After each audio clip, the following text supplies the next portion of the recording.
what happened when we were watering the controlled trees, we were giving 5 liters of water at surface, which is the traditional way of watering any tree. And you will see the roots became beggars or developed childhood obesity. You will see roots pointing upward like this, begging for water. Okay? If you don't supply the water, the tree will die or will have a severe shock. And the roots in root feast have learned to penetrate the ground. They are going straight into the ground. And they have become self-reliant. Okay, so this is what the 4 pictures will show.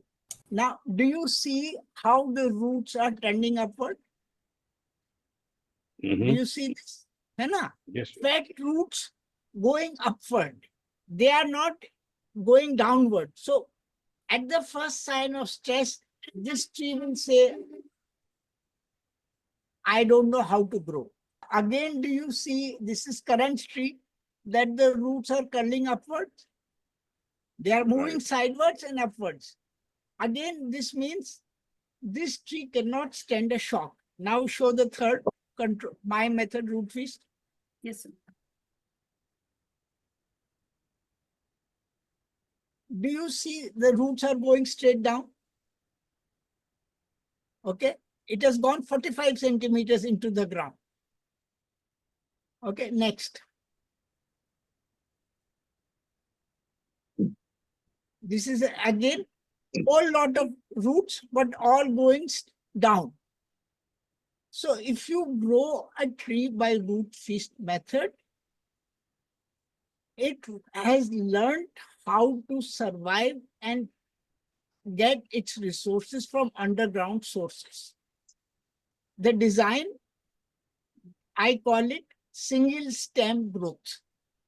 I force the tree not to have any big crown. It grows up on a single stem, forcing the roots to mirror it and go into the ground. So complementary technology, one is root feast, second is single stem growth. What I am trying to do is I want to make my tree dependent on no external sources, but depend on underground resources. So even if I am growing a gul mohar, which has a beautiful canopy, first 1 year, I will force it to go on a single stem, just on one single root upwards. Till it reaches the height of 8 feet, I don't allow any crown. The reason for choosing 8 feet is that if you go into a forest, you will see men and animals eat away everything below the 8 feet height. Between 7 feet and 8 feet, whatever branches are, they are anyway eaten away by animals or human beings as a general rule. So why waste resources of the tree, allowing it to branch earlier than that? Okay, so is that clear? Sir, there is another factor also. If the surrounding trees are putting a shade, then the Yes. plants naturally tend to seek the sunlight by going straight up, or sometimes sideways also. So you have brought me to this set of slides about high density canopy management. Are we clear that root feast works? It works by making the plant rely on underground resources. It makes its root go deep. Initially, we are planning on single stem. Now, these are mango trees in front of you. They have a canopy management. My advice is you let it grow to the height of almost 8 feet. And then you cut the canopies about a foot from the tree, from the soil. You start the canopy management after 18 months of growth. Cut it down. You can see just about 6 inches, 8 inches, 10 inches, we have started this canopy management. This is a tree which is 2.5 years old, and you can see it's fruiting. This picture was taken again in February. Next. This is the closeness. This is 4x7 plantation, high density. Next. This is jackfruit, early dwarf variety. You can see the fruiting and you can see the canopy management. Next.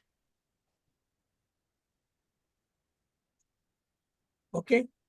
I had started my invention for planting forest trees.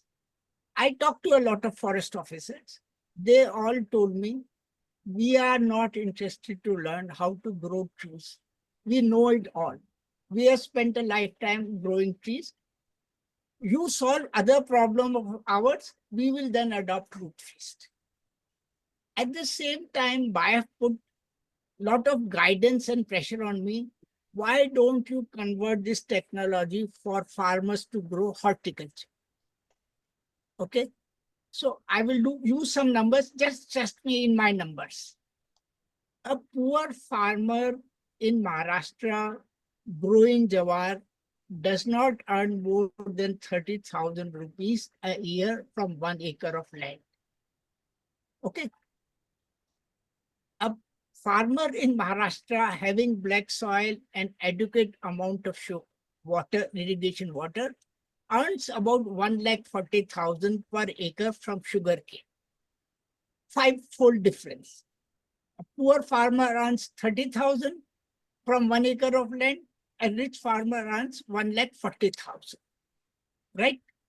This is roughly the picture, with one small caveat that the sugarcane farmer earns 1,40,000 in 14 months.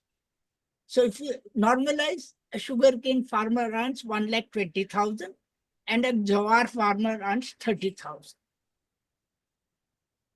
So we say we are going to plant either mango or guava or jackfruit.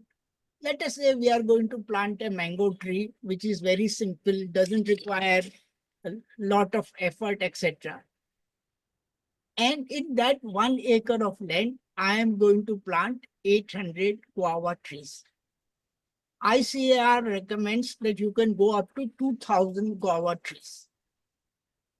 The farmer cannot cope with it because he has never looked after a guava tree.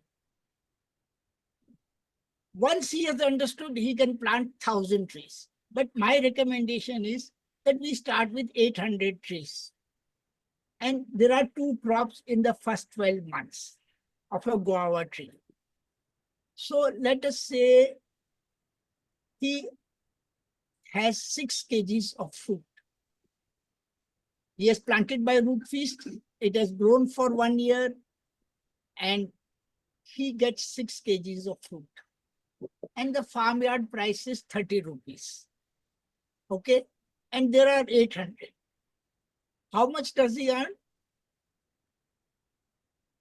800 into 6 is 4,800 into 30 is 1,44,000.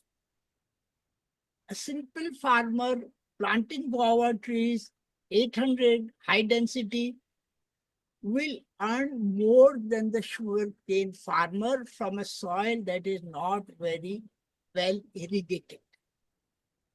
And by the 8th year, he will be earning anything between 3 lakhs to 5 lakhs. We can change the shape of poor India. This is my point to you, that using root feast and growing fruits, we can change the shape of poor Indians. Every farmer can start earning something like 1.5 lakhs, 2.5 lakhs, 3 lakhs per acre. And all of them have up to 3 acres, 4 acres average. There are those who have no land. There are those who have only 1 acre. We are not talking about that. But in Maharashtra, 70-80% of villagers have 4 acres of land where he is earning total of 1,20,000. I can give him 6, 7, 8 lakhs of rupees a year. And all he has to do is spend 80 rupees per tree, sapling cost, digging the hole, making the bottle, etc. and plant 800 trees. And the root feast method will take care of all irrigation. 4 times a year, you have to change 1 liter bottle. and twice you have to change the 2-liter bottle. So there is an enormous potential to take this method and change the shape of rural India.